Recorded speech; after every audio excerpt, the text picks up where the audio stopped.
Hello friends, मु संध्या आपण मानकु स्वागत करुच्ची आम यूट्यूब चैनल रो एक नुआ अध्याय को।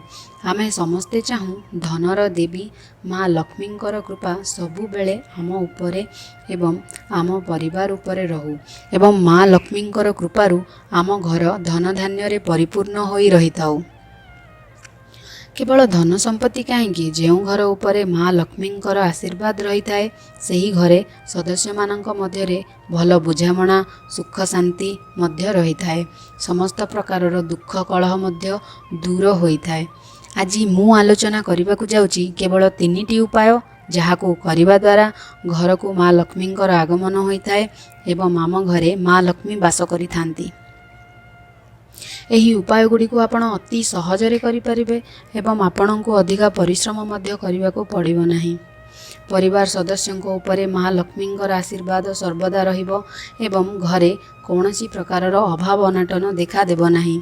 तेबे आसंतु एही 3टी उपाय विषय आलोचना करिबा। सेतु मध्यरु प्रथमटी हेउची घरर मुख्य द्वार।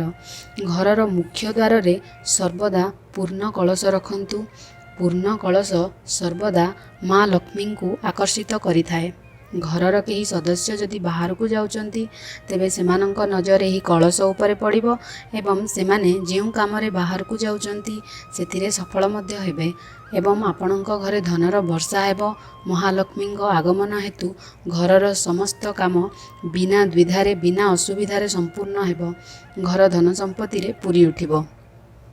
माँ लक्ष्मी को संतुष्ट करने बहु प्रकारर पूजा विधि विभिन्न प्रकारर शास्त्र पुराण रे वर्णित अछि, किंतु लक्ष्मींकर पूजारे एक एमिति जिनिसर व्यवहार करा जाए जहा द्वारा लक्ष्मी आम उपरे बहुत संतुष्ट होइथांती एवं एही जिनिस को देखिले लक्ष्मी अधिका आकृष्ट होइथांती।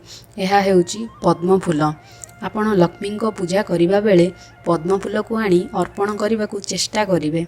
जदि पद्म फूल पूजा करने संभव होई पारु नाही तेबे पद्म फूल आंकी माँकर पाद पद्म फूल उपरे आंकिबे। एहा द्वारा माँ लक्ष्मी आगमन हेबो। तृतीयटी हेउची श्रीफल माने नड़िया। श्री अर्थात लक्ष्मी, नड़िया को लक्ष्मी फल बोली माना जाए। तेणु आपण गोटे नड़िया नहीं ता उपरे नाली रंगर कपड़ा गुड़ाई ठाकुर घरे रखी प्रतिदिन पूजा करिवे। यह करिबा द्वारा महालक्ष्मी अत्यंत प्रसन्न होइथांती एवं आपण यह करिबा द्वारा महालक्ष्मी आशीर्वाद प्राप्त करिपारिबे। आशा करूची आपण मानकु वीडियोटी भल लागिथिबो। धन्यवाद।